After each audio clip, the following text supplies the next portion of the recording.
वाणी। ये कार्यक्रम आकाशवाणी एवं शिक्षा विभाग राजस्थान की संयुक्त प्रस्तुति है।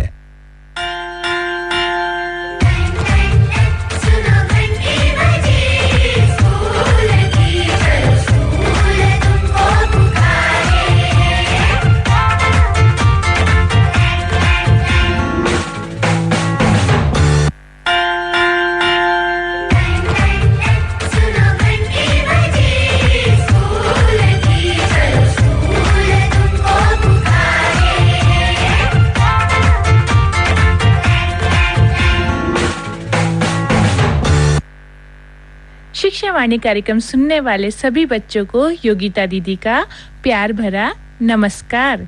बच्चों, कोविड की वजह से आपके पढ़ने का तरीका थोड़ा बदल गया है, पर हमारे प्यारे बच्चे हैं ना, मन लगाकर पढ़ाई कर रहे हैं। ये बात जानकर हमको बहुत खुशी होती है।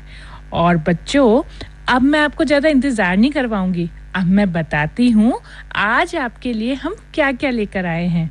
आज हम आपके लिए लेकर आए हैं मीना की कहानी में आज की ताजा खबर, और उसके बाद हम सुनेंगे कक्षा 8 के विद्यार्थियों के लिए विषय विज्ञान का पाठ 2 सूक्ष्म जीव मित्र व शत्रु, और फिर कक्षा 12 के विद्यार्थियों के लिए विषय जीवन विज्ञान पाठ 1 जीवों में जनन।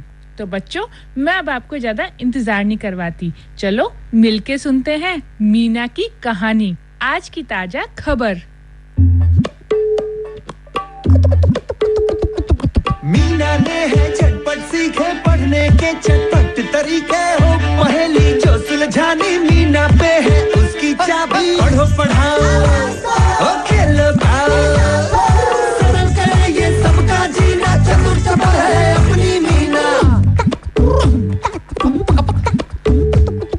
अंग्रेजी या ताता भिन्ना हो, पहाड़े या हो गिनना, कैसे भी हो कठिन सवाल मीना कर दे सब खुशहाल। पढ़ो पढ़ाओ ओ खेलो खाओ, सरल करे ये सबका जीना, चतुर चपल है अपनी मीना। मीना की दुनिया।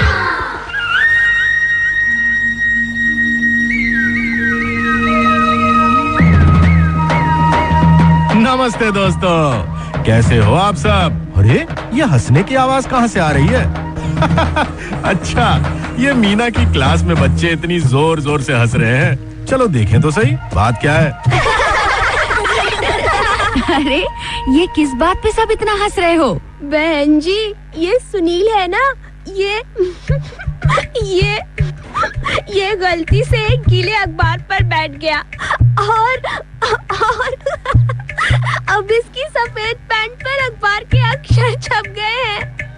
अक्षर छप गए हैं, सब पढ़ के हंस रहे हैं। बहन जी, आज गांव में कोई अखबार नहीं खरीदेगा, बस सुनील के पीछे पीछे चलते जाओ, अखबार पढ़ते जाओ। क्यों सुनील, ठीक है ना?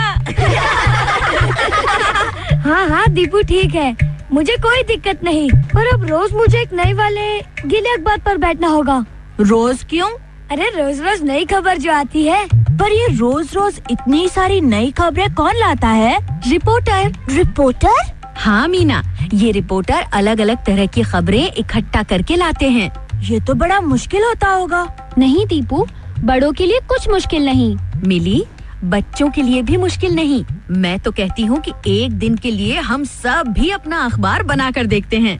अपना अखबार? क्या मतलब बहन जी? मतलब ये मीना कि कल हम अपनी क्लास को छोटी छोटी टीम में बांट देंगे। हर 2 बच्चों की एक टीम होगी और फिर हर टीम गांव भर में घूम घूम कर एक नई खबर ढूंढ कर लाएगी। इन सारी खबरों से हम अपना खुद का अखबार बनाएंगे। बोलो कैसा रहेगा? वाह, खूब मजा आएगा। खूब मजा आएगा, अखबार छप जाएगा। तो भाई अगले ही दिन सुबह सुबह निकल पड़ी 2-2 बच्चों की टोली गांव भर में नई नई खबरें ढूंढने। मीना और रोशनी की टीम जा पहुंची लाला जी की दुकान पर। लाला जी नमस्ते, हम अपने अखबार के लिए खबर इकट्ठा करने निकले हैं। आपके पास कोई ताजा खबर है? खबर? अच्छा लिखो। मौसम बढ़िया नहीं चल रहा, अगले हफ्ते तक बरसात होगी और सुबह से मेरे पेट में भी दर्द हो रहा है। जाओ, अब ये छाप दो। ओहो, लाला ने तो मीना की बात को मजाक में टाल दिया। खैर, मीना और रोशनी वहां से निकल के अगली गली की ओर मुड़े ही थे कि उन्हें दीपू और सुनील मिल गए। दीपू, सुनील, मिली कोई खबर? हाँ मीना, सरपंच जी पास के गांव में एक नए स्कूल का उद्घाटन कर रहे हैं और हम जा रहे हैं इसके बारे में सरपंच जी से कुछ सवाल करने। चलो दीपू। पर अब हम क्या करें रोशनी? क्या हम भी किसी से सवाल जवाब करके अपनी खबर नहीं बना सकते? बना तो सकते हैं, पर अरे हाँ, वो गुड्डी दीदी है ना, जो अपने हाथ से बढ़िया बढ़िया कढ़ाई करती हैं। हाँ रोशनी, वही। चलो उनसे सवाल जवाब करते हैं और बनाते हैं अपनी नई खबर। मीना और रोशनी जल्दी से जा पहुंची गुड्डी के घर। गुड्डी दीदी, सबसे पहले आप ये बताओ कि अपने हाथ की बनाई इतनी प्यारी प्यारी कढ़ाई देखकर आपको तो खुद भी बहुत अच्छा लगता होगा, है ना दीदी? मीना, अच्छा तो लगता है, पर हाँ, कई बार सोचती हूँ कि अगर मैंने स्कूल में दाखिला सही उम्र में लिया होता तो शायद ज्यादा अच्छा होता। सही उम्र में दाखिला? क्या मतलब दीदी? मैंने स्कूल में दाखिला 8 बरस की उम्र में लिया था मीना। इसी वजह से मैं अपनी क्लास के बाकी बच्चों के साथ घुल मिल नहीं पाई। वो सब 6 बरस के थे, मुझसे छोटे थे और मैं उनसे बड़ी। किसी से दोस्ती हो ही नहीं पाई। और जो आपकी उम्र के थे वो मुझसे बड़ी क्लास में थे रोशनी।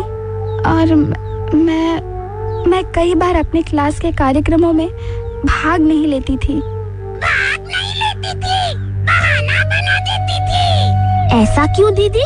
क्योंकि अपने से कम उम्र के बच्चों के साथ मुझे बहुत अजीब सा लगता था। मेरी क्लास के सभी बच्चे उम्र में मुझसे बहुत छोटे थे। अम्मा बाबूजी जब भी मुझे उनके साथ देखते तो उन्हें यही लगता कि अब उनकी बेटी बहुत बड़ी हो गई है। इसलिए उन्होंने मेरा स्कूल 2 साल पहले ही छुड़वा दिया। 2 साल पहले स्कूल छोड़ देने से तो आपकी पढ़ाई का नुकसान हुआ होगा ना दीदी? बहुत नुकसान हुआ मीना। जिन्होंने अपनी पढ़ाई पूरी की उन्हें मुझसे ज्यादा मालूम है। उनमें हिम्मत और आत्मविश्वास ज्यादा है। वो अपने फैसले और अपनी मुश्किलें बड़े आराम से सुलझा लेते हैं, लेकिन मैं वो सब नहीं कर पाती, जैसे कि अभी हाल ही में मेरे साथ हुआ था। क्या दीदी, क्या हुआ था?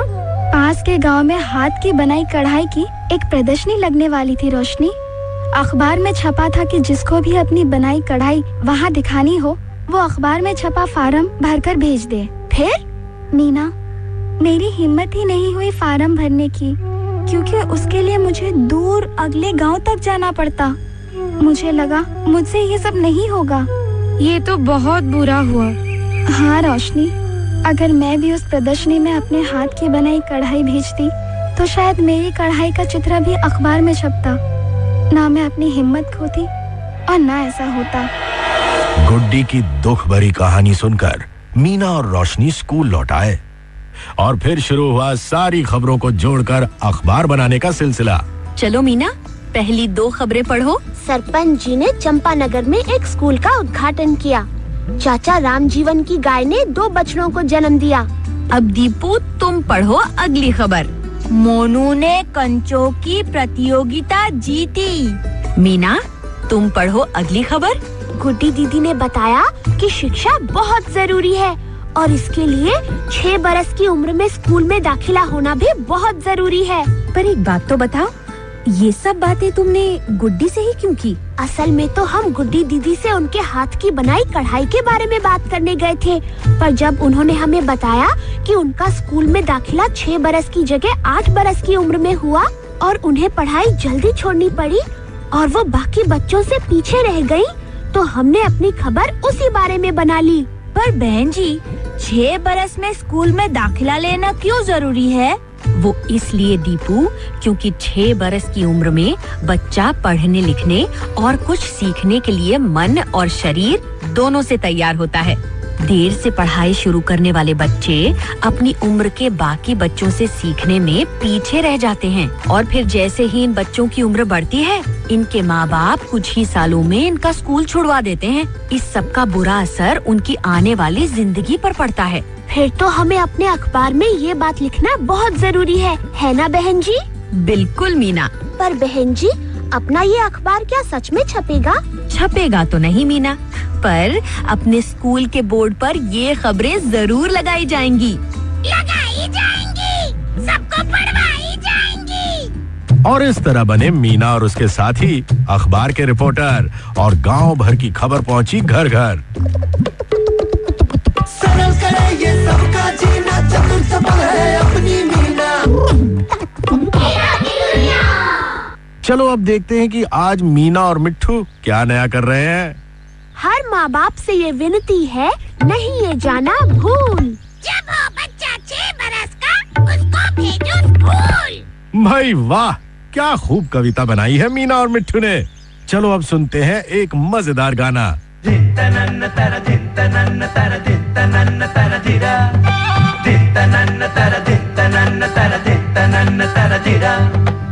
कहीं से भी आओ दूर या पास से, स्कूल जाना पहली क्लास से।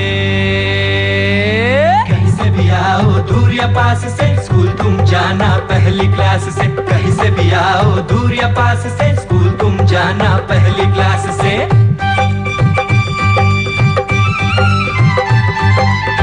नई नई बातें समझाए, नए नए खेल सिखाए, नए नए ये दोस्त बनाए। इसलिए जरा याद से, कहीं से भी आओ दूर या पास से, स्कूल तुम जाना पहली क्लास से। कहीं से भी आओ दूर या पास से, स्कूल तुम जाना पहली क्लास से। दिन तनन्न तर दिन तनन्न तर दिन तनन्न तर दिरा, दिन तनन्न तर दिन तनन्न तर दिन तनन्न तर दिरा। बैठे रहे जो घर पे खाली, देखो पछताओगे। सही समय पे अगर पढ़ोगे आगे बढ़ जाओगे। एक दो दिन की बात नहीं, सब रोज स्कूल आओगे।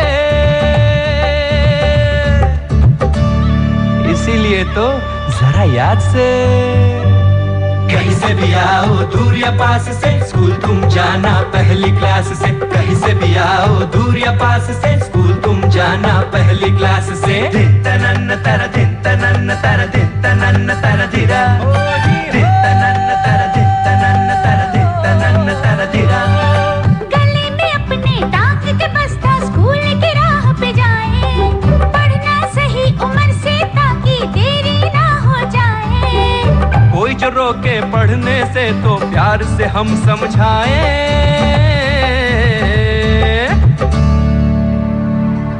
इसलिए जरा प्यार से, कहीं से भी आओ दूर या पास से, स्कूल तुम जाना पहली क्लास से। कहीं से भी आओ दूर या पास से, स्कूल तुम जाना पहली क्लास से। कहीं से भी आओ दूर या पास से, स्कूल तुम जाना पहली क्लास से। कहीं से भी आओ दूर या पास से, स्कूल तुम जाना पहली क्लास से। गाना तो बहुत बढ़िया था। और अब समय है खेल का। चलो देखें तो सही, आज बहन जी कौन सा खेल लेकर आई है। बच्चों, आज का अपना खेल है बीच में कौन छुपा। सबने खेला है ना ये खेल पहले? जी बहन जी। इस खेल के नियम एक बार और मैं तुम सबको बताती हूँ। मैं तुमको दूंगी कोई 4 शब्द। 3 शब्दों में कुछ एक जैसा, कुछ समान होगा, पर एक शब्द कुछ अलग सा होगा। तुम सबको बताना है इन 4 शब्दों में कौन सा शब्द अलग है। समझे? जी बहन जी। तो करते हैं शुरू अपने पहले 4 शब्दों से। हमारे शब्द हैं गुलाब, चमेली, केला और गेंदा। बताओ तो इनमें कौन छिपा? मैं बताऊं बहन जी? हाँ मिली, बताओ। चमेली। नहीं। वो बहन जी, चमेली सफेद होती है, पर गेंदा और केला पीला होता है। और गुलाब? गुलाब तो लाल होता है। दीपू, गुलाब पीला भी तो होता है। मतलब केला, गेंदा और गुलाब सब पीले और चमेली सफेद। पर फिर भी ये सही जवाब नहीं है। सही जवाब मैं बताता हूँ बहन जी। सही जवाब है केला। केला फल है, जबकि गुलाब, चमेली और गेंदा फूल हैं। शाबाश दीपू। तो चलता रहा यूं ही खेल बीच में कौन छिपा। कोई बता पाया तो कोई सर खो जाता रहा। हम फिर मिलेंगे अगली बार एक नई कहानी और एक नए खेल के साथ। तब तक अपनी प्यारी मीना को चिट्ठी लिखना मत भूलना। अपने सुझाव, अपने विचार, अपने अनुभव जरूर लिखना। और मेरा पता है मीना की दुनिया, UNICEF, PO box number 3008, Lodhi road, HPO, नई दिल्ली 110003। सरल करे ये सबका जीना, चतुर चपल है अपनी मीना। अंग्रेजी या ताता भिन्ना हो, पहाड़े या हो गिन्ना, कैसे भी हो कठिन सवाल, मीना कर दे सब खुशहाल। पढ़ो पढ़ाओ, खेलो गाओ, सरल करे ये सबका जीना, चतुर चपल है अपनी मीना। बच्चों, कैसी लगी आपको कहानी? आपको पता चला ना कि स्कूल में दाखिला समय पर लेना चाहिए। आपको पता चला ना इतना बड़ा अखबार किस तरह से बनता है। जगह जगह से खबरें इकट्ठे करके उनको एक साथ जब छापा जाता है ना, तब बड़ा सारा अखबार बनता है।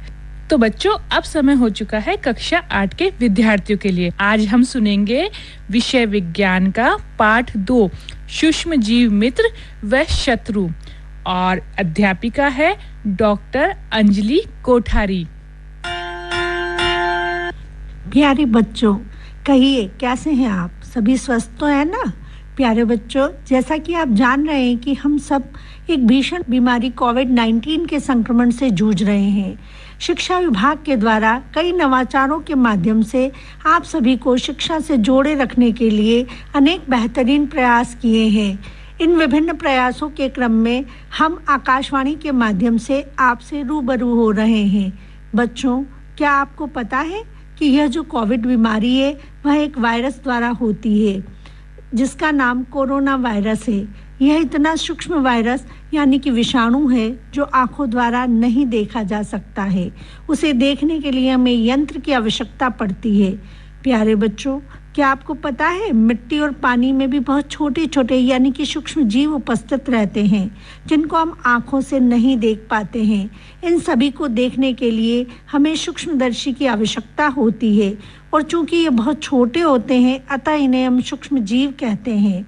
तो बच्चों, आज हम 8वीं क्लास के विज्ञान विषय के अध्याय 2 सूक्ष्म जीव मित्र एवं शत्रु के बारे में जानेंगे।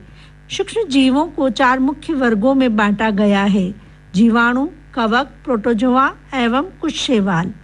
विषाणु यानी कि वायरस भी सूक्ष्म होते हैं, परंतु वह केवल किसी दूसरे जीव में ही बढ़ते हैं, अर्थात कि गुणन करते हैं। इनके गुणन के फलस्वरूप मनुष्यों में जुकाम, इन्फ्लुएंजा, खांसी, पोलियो, खसरा आदि बीमारियां होती है। इनमें से कुछ सूक्ष्म जीवों के बारे में हम 6ठी और 7वीं कक्षा में पढ़ चुके हैं। तो बच्चों, अब हम जानते हैं कि सूक्ष्म जीव कहाँ रहते हैं। तो बच्चों, सूक्ष्म जीव हर तरह के वातावरण में रह सकते हैं। यह बर्फीली शीत से लेकर गर्म वातावरण में, मरुस्थल से लगाकर दलदल में, और मनुष्य या जंतुओं सभी के शरीर में रह सकते हैं। कुछ सूक्ष्म जीव हमारे लिए लाभदायक होते हैं तो कुछ हानिकारक भी होते हैं। पहले हम मित्रवत सूक्ष्म जीवों के बारे में जानेंगे। सूक्ष्म जीवों का विभिन्न कार्यों में उपयोग किया जाता है, जैसे दही, ब्रेड, केक, पनीर, अचार, इडली एवं भटूरे बनाने में। जीवाणु और यीस्ट आटे के किण्वन में सहायक होते हैं, जिससे यह सभी बनते हैं। बड़े स्तर पर अल्कोहल, शराब एवं एसिटिक अम्ल के उत्पादन में सूक्ष्म जीवों का उपयोग किया जाता है। गेहूं, चावल एवं फलों के रस की प्राकृतिक शर्करा को यीस्ट द्वारा या अल्कोहल में बदला जाता है। पर्यावरण को स्वच्छ रखने में भी जीवाणुओं का विशेष योगदान है। यह समस्त प्रकार की गंदगी को अपघटित कर देते हैं। इसके साथ ही जीवाणु औषधि उत्पादन एवं मिट्टी की उर्वरता बढ़ाने में भी सहायक हैं। जब भी हम बीमार होते हैं तो डॉक्टर हमें पेनिसिलिन या कोई प्रतिजैविक की गोली अथवा कैप्सूल देते हैं। हम सभी सूक्ष्म जीवों द्वारा बनते हैं। बच्चों, स्ट्रेप्टोमाइसिन, टेट्रासाइक्लिन और एरिथ्रोमाइसिन प्रतिजैविक यानी कि एंटीबायोटिक होते हैं जो किसी विशिष्ट जीवाणुओं का संवर्धन कर बनाए जाते हैं, जिन्हें अनेक रोगों की चिकित्सा में उपयोग में लिया जाता है। पशु आहार या कुक्कुट आहार में भी प्रतिजैविक मिलाए जाते हैं। पौधों में भी रोग नियंत्रण के लिए प्रतिजैविकों का प्रयोग किया जाता है। सन 1929 में अलेक्जेंडर फ्लेमिंग ने फफूंद द्वारा पेनिसिलिन का आविष्कार किया। अच्छा बच्चों, क्या आपको पता है कि आजकल आपके सभी बड़े भाई बहनों और अन्य सभी बड़ों को कोविड का वैक्सीन लगाया जा रहा है? आप जानते हैं वैक्सीन क्या होती है? नहीं, कोई बात नहीं। आज हम जानेंगे कि वैक्सीन होती क्या है। वैक्सीन का दूसरा नाम टीका है। जब रोग कारक सूक्ष्म जीव हमारे शरीर में प्रवेश करते हैं तो उनसे लड़ने के लिए हमारे शरीर में प्रतिरक्षी उत्पन्न हो जाते हैं और हमारा शरीर हमेशा यह याद रखता है कि इन रोगाणुओं से कैसे लड़ा जाए। इसी बात को ध्यान में रखकर यदि हमारे शरीर में रोगाणु के मृत या निष्क्रिय सूक्ष्म जीवों को प्रविष्ट करवा दिया जाए तो उस रोग के अनुसार प्रतिरक्षी उत्पन्न हो जाते हैं और रोगाणुओं से हमारी सदा के लिए सुरक्षा हो जाती है। यही टीके या वैक्सीन का काम होता है। 1798 ईस्वी में एडवर्ड जेनर ने चेचक के टीके का निर्माण किया था। प्यारे बच्चों, आप भी अपने माता पिता से पूछना कि आप कौन कौन से टीके लगे हैं। एंटीबॉडी की सहायता से मनुष्य और जंतुओं को अनेक रोगों से बचाया जाता है। कुछ जीवाणु और नीले हरे शैवाल वायुमंडलीय नाइट्रोजन का स्थिरीकरण कर सकते हैं, जिससे मिट्टी की उर्वरा शक्ति की वृद्धि होती है। इसे जैविक नाइट्रोजन स्थिरीकरण कहते हैं। सूक्ष्म जीवों द्वारा पादप अपशिष्ट का अपघटन कर उसे खाद में बदल दिया जाता है।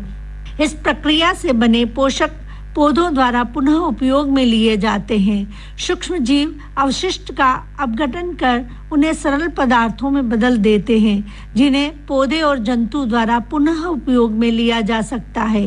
इस प्रकार सूक्ष्म जीव हानिकारक एवं दुर्गंध युक्त पदार्थों का सरलीकरण कर पर्यावरण को साफ रखने में सहायता करते हैं। अब तक हमने मित्रवत यानी कि लाभदायक सूक्ष्म जीवों के बारे में जाना। अब हम हानिकारक सूक्ष्म जीवों के बारे में जानेंगे। बच्चों, कुछ सूक्ष्म जीव मनुष्यों, जंतुओं और पौधों में रोग पैदा करते हैं। इन्हें हम रोगाणु या रोगजनक कहते हैं। यह श्वास द्वारा, पेयजल द्वारा एवं भोजन द्वारा हमारे शरीर में प्रवेश करते हैं। सूक्ष्म जीवों द्वारा होने वाले ऐसे रोग जो एक संक्रमित व्यक्ति से स्वस्थ व्यक्ति में वायु, जल, भोजन अथवा कायिक संपर्क द्वारा फैलते हैं, उन्हें संचरणीय रोग कहते हैं। हैजा, सामान्य सर्दी जुकाम, चिकन पॉक्स एवं क्षय रोग इसके उदाहरण हैं। जब जुकाम से पीड़ित व्यक्ति छींकता है तो सूक्ष्म बूंदों के साथ हजारों रोग कारक वायरस भी वायु में आ जाते हैं। यह वायरस श्वास के साथ ली जाने वाली वायु के साथ शरीर में प्रविष्ट हो जाते हैं। जब हम छींकते हैं तब हमें अपने मुंह और नाक पर रुमाल रखकर या संक्रमित व्यक्ति से पर्याप्त दूरी बनाकर इन रोगों से बचा जा सकता है। कुछ कीट एवं जंतु ऐसे भी हैं जो रोग कारक सूक्ष्म जीवों के रोगवाहक का कार्य करते हैं। इसका पहला उदाहरण है घरेलू मक्खी। मक्खी कूड़े एवं अपशिष्ट पर बैठती है तो रोगाणु उसके शरीर से चिपक जाते हैं। फिर वही मक्खी जब बिना ढके भोजन पर बैठती है तो यह रोगाणु वहां छोड़ देती है। जब कोई व्यक्ति ऐसा भोजन करता है तो उसके बीमार होने की संभावना बढ़ जाती है। अतः हमें बिना ढके भोजन का प्रयोग नहीं करना चाहिए। मादा एनाफेलिस मच्छर इसका दूसरा उदाहरण है। यह मच्छर मलेरिया परजीवी प्लाज्मोडियम का वाहक होता है। मादा एडिस मच्छर डेंगू के वायरस का वाहक होता है। सभी मच्छर रुके हुए जल में पैदा होते हैं, अतः हमें पानी को कहीं भी इकट्ठा नहीं रहने देना चाहिए। मलेरिया और डेंगू से बचने के लिए हमें अपने आसपास के स्थानों को स्वच्छ एवं शुष्क रखना चाहिए ताकि वहां मच्छर को पैदा होने से रोका जा सके। अब हम मनुष्य में सूक्ष्म जीवों से होने वाले कुछ सामान्य रोगों के बारे में जानेंगे। क्षय रोग जीवाणु द्वारा होता है जो जो वायु द्वारा फैलता है। खसरा वायरस द्वारा होता है, यह वायु द्वारा फैलता है। चिकन पॉक्स भी वायरस द्वारा होता है और यह वायु और सीधे संपर्क द्वारा फैलता है। पोलियो भी वायरस द्वारा होता है और यह वायु और जल द्वारा फैलता है। इन रोगों से बचने के लिए रोगी व्यक्ति को पूरी तरह से अन्य व्यक्तियों से अलग रहना होगा और उचित समय पर टीकाकरण भी करवाना पड़ेगा। हैजा और टाइफाइड जीवाणु द्वारा होते हैं। इसके जीवाणु जल और भोजन द्वारा दूसरे व्यक्तियों को संक्रमित करते हैं। इनसे बचाव के लिए व्यक्तिगत स्वच्छता एवं अच्छी आदतों को अपनाना होगा। साथ ही भली भांति पके भोजन और उबले पेयजल का सेवन करना होगा। साथ ही टीकाकरण भी करवाना होगा। हेपेटाइटिस ए वायरस जनित रोग है जो जल द्वारा फैलता है। इससे बचने के लिए भी उबला हुआ पेयजल सेवन एवं टीकाकरण सहायक है। मलेरिया रोग प्लाज्मोडियम नामक प्रोटोजोआ से होता है, मच्छरों द्वारा फैलता है। इससे बचने के लिए मच्छरदानी का प्रयोग, मच्छर भगाने वाले रसायन का प्रयोग, कीटनाशक का छिड़काव एवं मच्छर को पनपने से रोकना पड़ेगा। एंथ्रेक्स रोग मनुष्य और मवेशियों में होने वाला एक भयानक रोग है जो जीवाणु द्वारा होता है। गाय में खुर एवं मुंह का रोग वायरस द्वारा होता है। नींबू कैंकर रोग जीवाणु द्वारा होता है जो वायु द्वारा फैलता है। गेहूं में रस्ट कवक द्वारा होता है जो वायु एवं बीज द्वारा फैलता है। भिंडी का पीत रोग वायरस द्वारा होता है और कीटों द्वारा फैलता है। बच्चों, क्या आपको पता है हमारे भोजन में उत्पन्न होने वाले सूक्ष्म जीव विषैले पदार्थ उत्पन्न करते हैं। यह भोजन को विषाक्त बना देते हैं। ऐसे भोजन के सेवन से हम भयंकर रूप से बीमार पड़ सकते हैं। कभी कभी मृत्यु भी हो सकती है। अतः आवश्यक है कि हम भोजन को संदूषित होने से बचाएं। हम जानते हैं कि खुले स्थान पर रखी हुई ब्रेड या रोटी पर कवक पैदा हो जाते हैं जिससे वह दूषित हो जाती है। संदूषित भोजन से दुर्गंध आने लगती है, उसका स्वाद भी खराब हो जाता है और रंग रूप में भी परिवर्तन आ जाता है। यह सभी रासायनिक अभिक्रियाओं के फलस्वरूप होता है। बच्चों, अभी अभी आम का मौसम गया है। आपने आम तो खाए होंगे। आपने यह भी देखा होगा कि कभी कभी पड़े रहने से आम सड़ जाते हैं, परंतु आपकी मम्मी द्वारा बनाया गया आम का अचार पूरे साल भी खराब नहीं होता है। ऐसे अनेक तरीके हैं जिनका उपयोग हमें अपने घरों के सूक्ष्म जीवों से बचाव करने के लिए करना चाहिए। सबसे पहले हम रासायनिक उपायों के बारे में जानेंगे। नमक एवं खाद्य तेल सूक्ष्म जीवों की वृद्धि को रोकने में सहायक है एवं सामान्य तौर से हम इनका उपयोग करते हैं, अतः इन्हें परिरक्षक कहते हैं। हम नमक एवं खाद्य तेल का उपयोग अचार बनाने में करते हैं जिससे सूक्ष्म जीवों की वृद्धि नहीं होती है। सोडियम बेंजोएट तथा सोडियम मेटाबाइसल्फाइड भी सामान्य परिरक्षक है। जैम स्क्वैश बनाने में इन रसायनों का उपयोग किया जाता है जिससे वे संदूषित नहीं होते हैं। नमक द्वारा मांस एवं मछली का परिरक्षण लंबे समय से किया जा रहा है। जीवाणु की वृद्धि रोकने के लिए मांस तथा मछली को सूखे नमक में ढक देते हैं जिससे वे खराब नहीं होते हैं। नमक का उपयोग आम, आंवला और इमली के परिरक्षण में भी किया जाता है। शक्कर यानी कि चीनी द्वारा जैम, जेली एवं स्क्वैश का परिरक्षण किया जाता है। चीनी के प्रयोग से खाद्य पदार्थों की नमी में कमी आती है जो संदूषण करने वाले जीवाणुओं की वृद्धि को नियंत्रित करता है।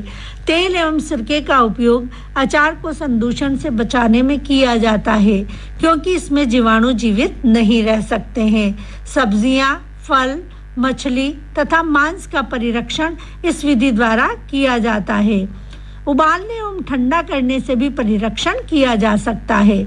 आपने अपनी माँ को दूध उबालकर रखते हुए देखा होगा। उबालने से अनेक सूक्ष्म जीव नष्ट हो जाते हैं। इसी प्रकार हम भोजन फ्रिज में रखते हैं क्योंकि कम ताप पर सूक्ष्म जीवों की वृद्धि को रोकता है। थैलियों में आने वाला दूध पाश्चुरीकृत होने की वजह से खराब नहीं होता है। पाश्चुरीकृत दूध को बिना उबाले इस्तेमाल किया जा सकता है क्योंकि यह जीवाणु से मुक्त होता है। इसके लिए दूध को 70 डिग्री सेल्सियस पर 15 से 30 सेकंड के लिए गर्म करते हैं। ऐसा करने से सूक्ष्म जीवों की वृद्धि रुक जाती है। इस प्रक्रिया की खोज लुई पाश्चर नामक वैज्ञानिक ने की थी, इसीलिए इसे पाश्चुरीकरण कहा जाता है। आजकल मेवे तथा सब्जियों को वायुरोधी सील किए गए पैकेट में बेचे जाते हैं, जिससे सूक्ष्म जीवों से सुरक्षा होती है और वह खराब नहीं होती है। इन सभी विधियों द्वारा हम भोजन को संदूषित होने से बचा सकते हैं। अब हम नाइट्रोजन स्थिरीकरण के बारे में जानेंगे। 6ठी और 7वीं कक्षा में आपने राइजोबियम जीवाणु के बारे में पढ़ा है, जो लेग्यूम पौधों यानी कि दालों वाले पौधों में नाइट्रोजन स्थिरीकरण में सहायक होते हैं। याद कीजिए, राइजोबियम लेग्यूम पौधों के ग्रंथिकाओं में रहते हैं, जैसे कि सेम और मटर में एक सहजीविता होती है। कभी-कभी तड़ित विद्युत द्वारा भी नाइट्रोजन का स्थिरीकरण होता है, परंतु आप जानते हैं कि नाइट्रोजन की मात्रा वायुमंडल में स्थिर रहती है। आपको आश्चर्य होगा, ये संभव है? तो आइए हम इस विषय में जानते हैं। नाइट्रोजन स्थिरीकरण प्रकृति में नाइट्रोजन चक्र के माध्यम से होता है। हमारे वायुमंडल में 78% नाइट्रोजन गैस होती है। नाइट्रोजन सभी सजीवों का आवश्यक संगठक है, जो प्रोटीन, पर्णहरित, न्यूक्लिक एसिड एवं विटामिन में उपस्थित होता है। पौधे एवं जंतु वायुमंडलीय नाइट्रोजन का उपयोग सीधे नहीं कर सकते। मिट्टी में उपस्थित जीवाणु व नीले हरे शैवाल वायुमंडलीय नाइट्रोजन स्थिरीकरण कर उसे नाइट्रोजन यौगिक में परिवर्तित करती है। जब नाइट्रोजन इस प्रकार उपयोगी यौगिकों में परिवर्तित हो जाता है, तो पौधे इसका उपयोग मिट्टी में से जड़ तंत्र द्वारा करते हैं। इसके पश्चात अवशोषित नाइट्रोजन का उपयोग प्रोटीन एवं अन्य यौगिकों के संश्लेषण में करते हैं। पौधों पर निर्भर करने वाले जंतु उनसे प्रोटीन एवं अन्य नाइट्रोजन यौगिक प्राप्त करते हैं।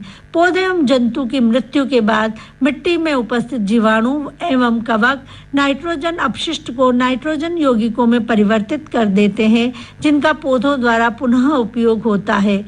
कुछ विशिष्ट जीवाणु नाइट्रोजन यौगिकों को नाइट्रोजन गैस में परिवर्तित कर देते हैं, जो वायुमंडल में चली जाती है। परिणाम स्वरूप वायुमंडल में नाइट्रोजन की मात्रा स्थिर रहती है। तो यह पूरी प्रक्रिया है जिससे वायुमंडल में नाइट्रोजन की मात्रा स्थिर रहती है। तो बच्चों, आज हमने सीखा है सूक्ष्म जीव अत्यंत छोटे होते हैं तथा बिना यंत्र की सहायता से अकेली आंखों से दिखाई नहीं देते हैं। यह बर्फीले शीत मौसम में, उष्ण झरनों में तथा मरुस्थल से दलदल तक हर प्रकार के पर्यावरण में जीवित रह सकते हैं। सूक्ष्म जीव वायु, जल, मिट्टी, पौधों तथा जंतुओं के शरीर में पाए जाते हैं। यह एक कोशिकी एवं बहुकोशिकी होते हैं। जीवाणु, कवक, प्रोटोजोआ एवं कुछ शैवाल सूक्ष्म जीवों के अंतर्गत आते हैं। विषाणु यानी कि वायरस इनसे अलग होते हैं, लेकिन फिर भी इसी वर्ग में सम्मिलित किए जाते हैं। विषाणु केवल परपोषी जैसे जीवाणु, पादप या जंतु के शरीर में ही गुणन करते हैं। कुछ सूक्ष्मजीव औषधि एवं अल्कोहल के वाणिज्यिक उत्पादन में उपयोगी हैं। कुछ सूक्ष्मजीव जैविक कचरे जैसे कि मृत पौधे एवं जंतु अपशिष्ट को अपघटित कर सरल पदार्थों में परिवर्तित कर देते हैं और वातावरण को स्वच्छ बनाते हैं। प्रोटोजोआ अतिसार एवं मलेरिया जैसे रोग उत्पन्न करते हैं। कुछ सूक्ष्मजीव हमारे भोजन को विषाक्त कर देते हैं। कुछ सूक्ष्मजीव लेग्यूम पौधों की जड़ों तथा ग्रंथिकाओं में पाए जाते हैं। यह वायुमंडलीय नाइट्रोजन को मिट्टी में स्थिरीकृत कर देते हैं, जिससे मिट्टी की उर्वरता में वृद्धि होती है। मिट्टी में उपस्थित कुछ जीवाणु और नीले हरे शैवाल वायुमंडलीय नाइट्रोजन को स्थिरीकृत कर नाइट्रोजन यौगिकों में परिवर्तित कर देते हैं। विशेष जीवाणु मिट्टी में उपस्थित नाइट्रोजन यौगिकों को नाइट्रोजन गैस में परिवर्तित कर देते हैं, जिसका निर्मोचन वायुमंडल में होता है। बच्चों, अभी आपने सुना ना कक्षा 8 विषय विज्ञान का पाठ 2 सूक्ष्म जीव, मित्र व शत्रु, और अध्यापिका थी डॉक्टर अंजलि कोठारी। तो बच्चों, आपने जाना ना कि सूक्ष्म जीव हमारे कैसे मित्र होते हैं और किस तरह से हमारे शत्रु होते हैं, और ये किन-किन चीजों में मिलते हैं और कैसे-कैसे पैदा होते हैं। तो ये इतनी सारी जानकारी आपको इस पाठ में मिली ना, और इन जानकारियों के साथ आपको एक सीख भी मिली। जब भी आपकी तबीयत खराब हो, जुकाम हो, छींक आए, तो रुमाल का यूज जरूर से कीजिए, क्योंकि जो सूक्ष्म कीटाणु है ना, वो आपके जरिए किसी और में प्रवेश ना करे। जैसे आपको जुकाम हो गया तो वैसा जुकाम किसी और को ना हो। और तो और जो ये कोरोना है ना, ये भी इसी तरह से फैलता है। बस अपनी पूरी सावधानी रखेंगे, हाथ बार-बार धोएंगे, मास्क का यूज करेंगे, तो ये कोरोना है ना, ये जल्दी से भाग जाएगा। पर सबसे पहले बड़े तो सावधानी रख ही रहे हैं, आपको भी अपनी सावधानी रखनी है, क्योंकि अब आप बड़े हो चुके हैं और समझदार भी। बच्चों, अब समय हो चुका है कक्षा 12 के विद्यार्थियों के लिए। विषय है जीवन विज्ञान, पाठ 1, जीवों में जनन, और अध्यापिका है अनीता त्यागी। नमस्ते बच्चों, आपकी कक्षा 12 के जीव विज्ञान विषय के प्रथम पाठ का शुभारंभ करते हैं। इस पाठ का नाम है जीवों में जनन। बच्चों, हम जानते हैं कि हमारी पृथ्वी लाखों करोड़ों वर्ष पहले बनी थी। तब से आज तक इस पर लाखों जीव जंतुओं की विभिन्न प्रजातियां उत्पन्न हो चुकी हैं। उनमें से कुछ प्रजातियां तो बिल्कुल समाप्त हो गई हैं और अनेक प्रजातियां आज तक भी हमें देखने को मिल रही हैं।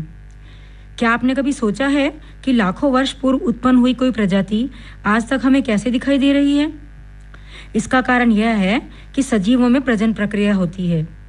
तो आज हम इस पाठ में सजीवों में प्रजनन प्रक्रिया का विस्तृत ज्ञान प्राप्त करेंगे। बच्चों, इस पाठ का पहला अध्ययन बिंदु है जीवन अवधि।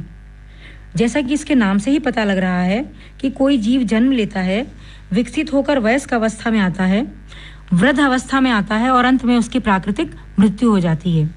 अर्थात उसके जन्म से लेकर उसकी प्राकृतिक मृत्यु होने तक का समय उस जीव की जीवन अवधि कहलाता है। अलग अलग जीवों की जीवन अवधि अलग अलग होती है, जैसे कि एक सरसों का पौधा और एक आम का वृक्ष, दोनों ही अलग अलग समय तक जीवित रहते हैं। अर्थात इनकी जीवन अवधि एक समान नहीं होती। बच्चों, एक कोशिकीय सूक्ष्म जीवों की कोई प्राकृतिक मृत्यु नहीं होती, अर्थात इनकी कोई निश्चित जीवन अवधि नहीं बताई जा सकती।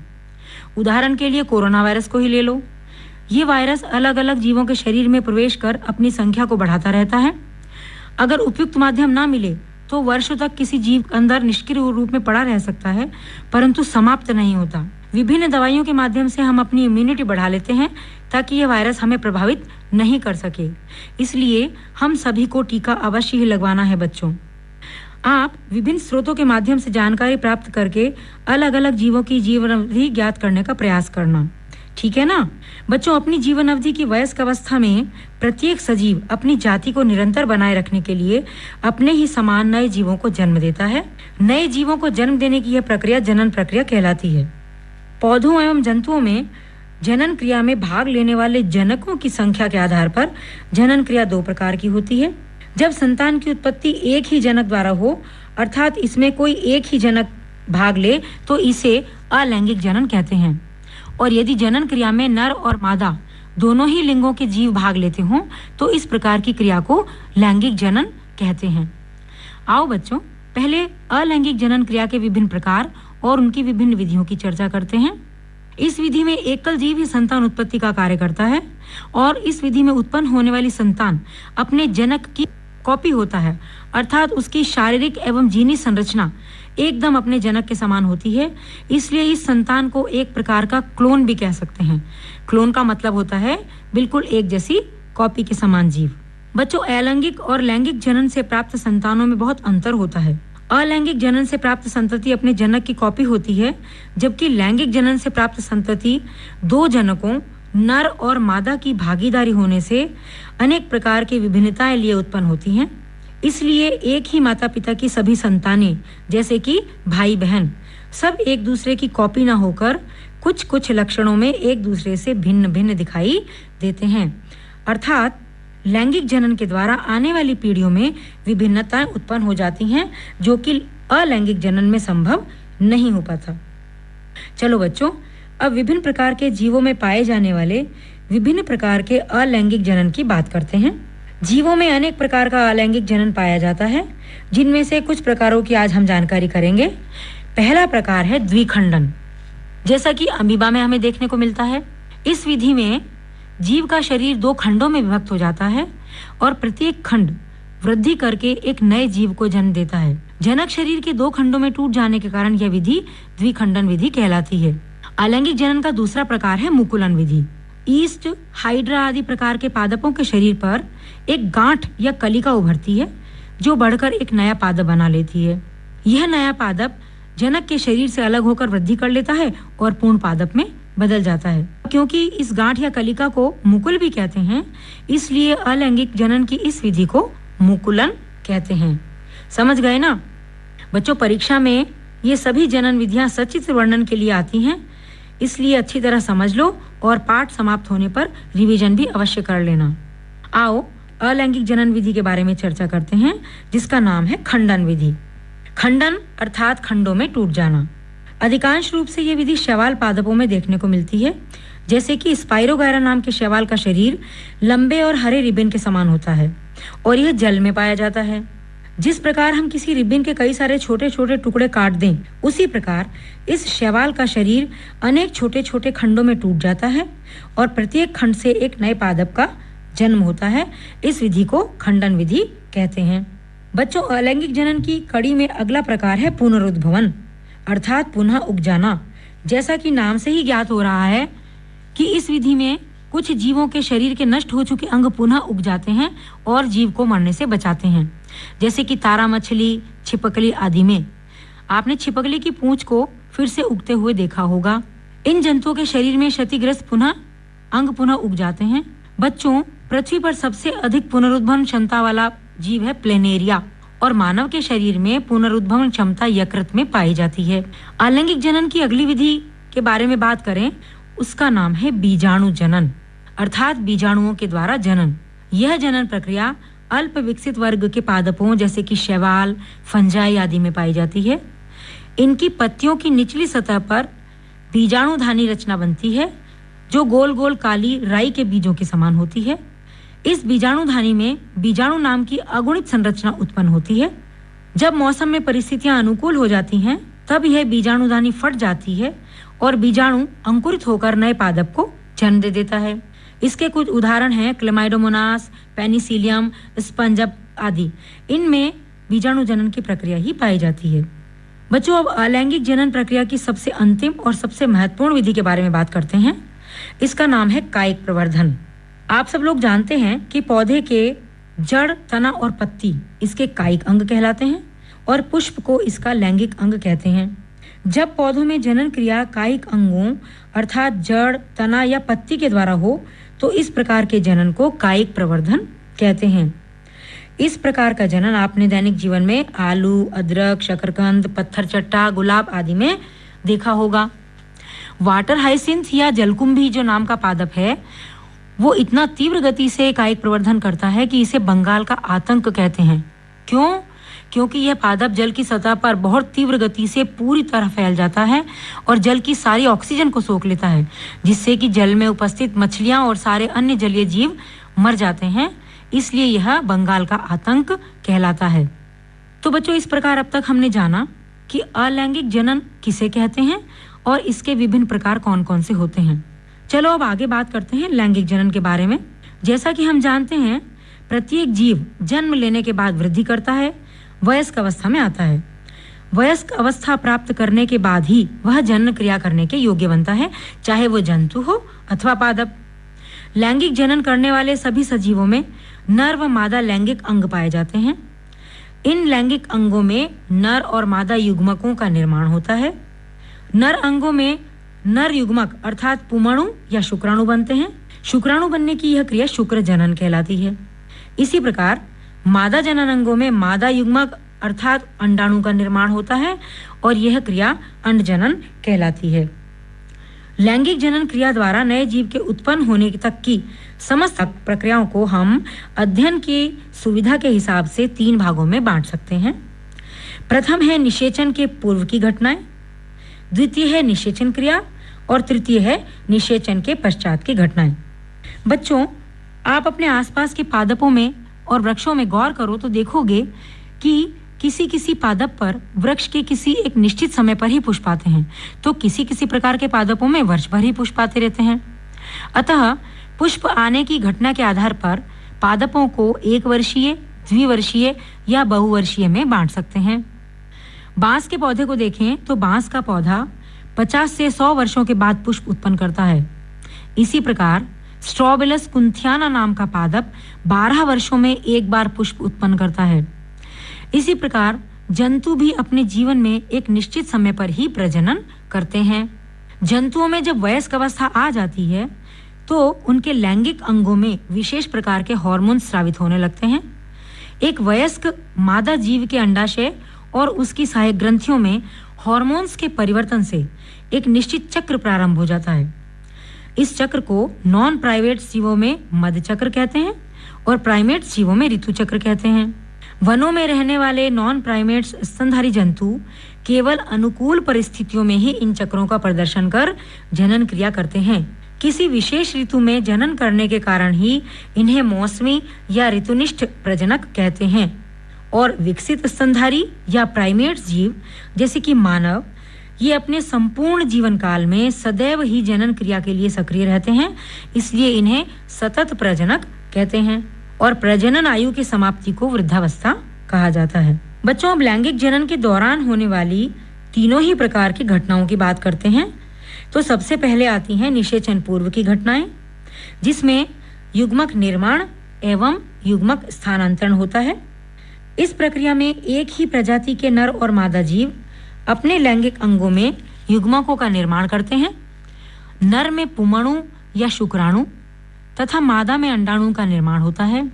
युग्मकों की गतिशीलता और संरचना के आधार पर युग्मकों को वर्गीकृत भी किया जा सकता है।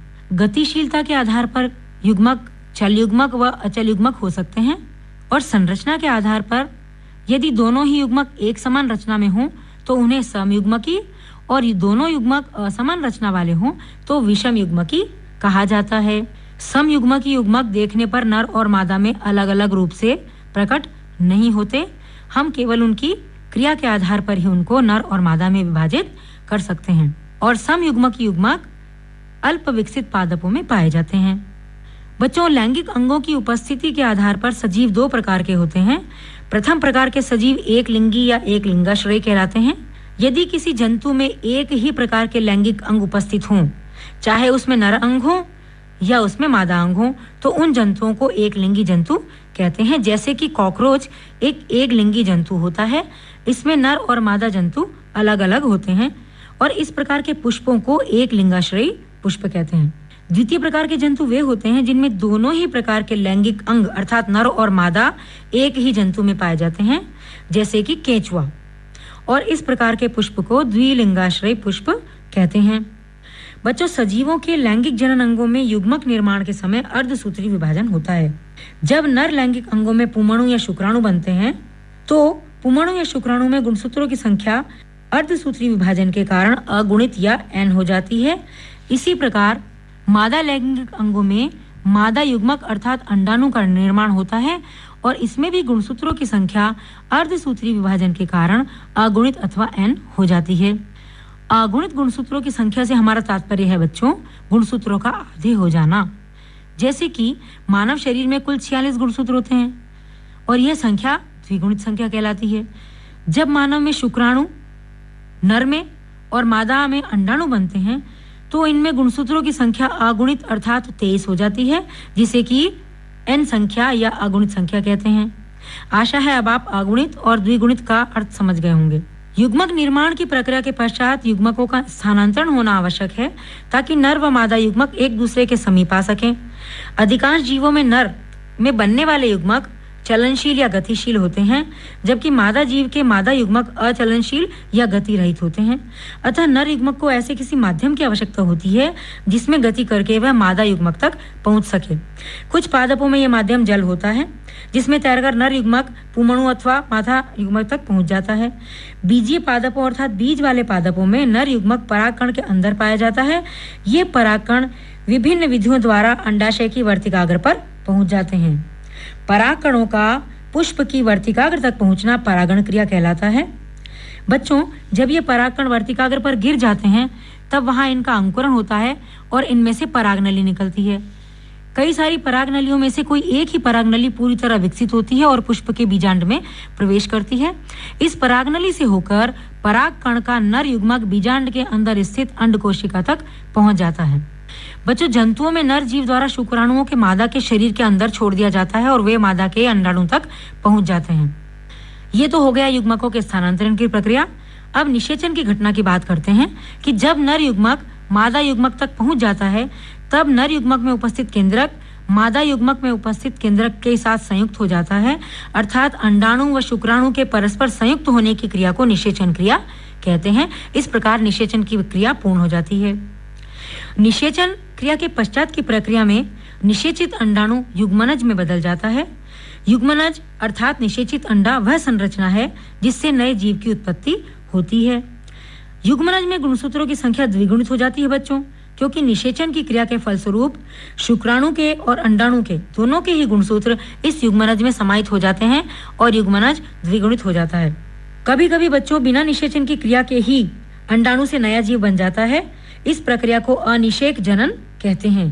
क्या कहते हैं? अनिषेक जनन। और इसका सबसे महत्वपूर्ण उदाहरण है मधुमक्खी और छिपकली। बच्चों, निषेचन क्रिया संपन्न होने के स्थान के आधार पर निषेचन क्रिया को दो भागों में बांटा जा सकता है, आंतरिक निषेचन और बाह्य निषेचन। यदि निषेचन क्रिया मादा के शरीर के अंदर होती है तो इस प्रकार के निषेचन को आंतरिक निषेचन कहते हैं, जैसे कि गाय, कुत्ता, मनुष्य आदि में होता है। यदि निषेचन की क्रिया मादा के शरीर से बाहर अन्य किसी माध्यम में होती है तो इसे बाह्य निषेचन कहते हैं, जैसे कि मेंढक में बाह्य निषेचन होता है और इसमें निषेचन की क्रिया जल में होती है। इसी प्रकार अगर पादपों की बात करें तो बीजीय पादपों में आंतरिक निषेचन होता है, अर्थात निषेचन पुष्प के अंदर पराग कणों का नर युग्मक बीजांड की अंड कोशिका से पुष्प के अंदर ही संयुक्त होता है। बच्चों, निषेचित अंडाणु अर्थात युग्मनज से नए जीव का विकास होता है और उस जीव के जीवन चक्र और उसके पर्यावरण पर निर्भर करता है कि उसका अंकुरण कब होगा।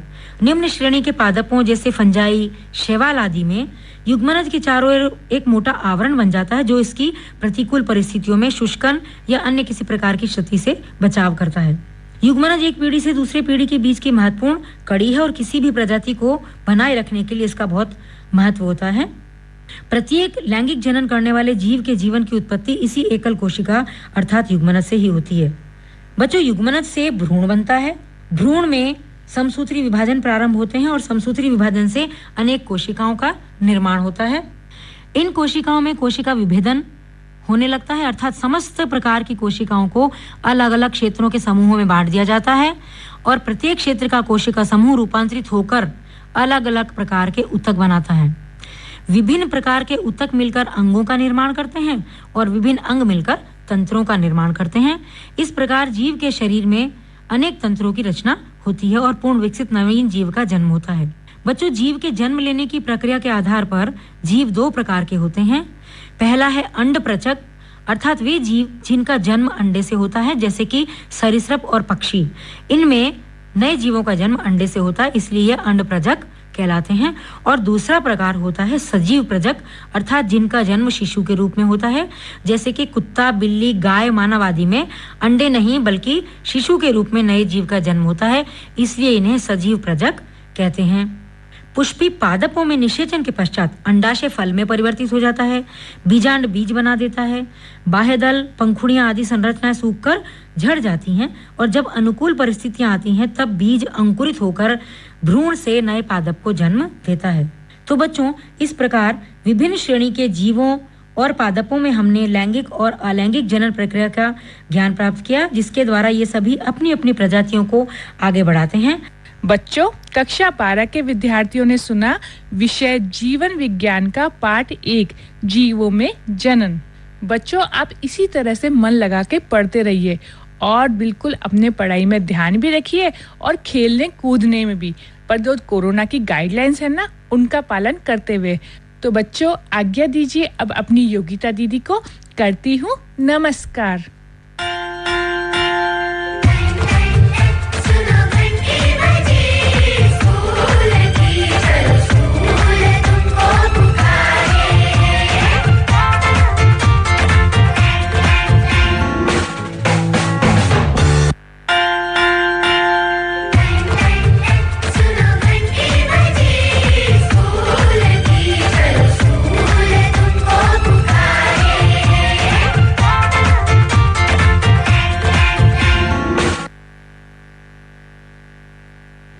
अभी आप सुन रहे थे शिक्षा वाणी।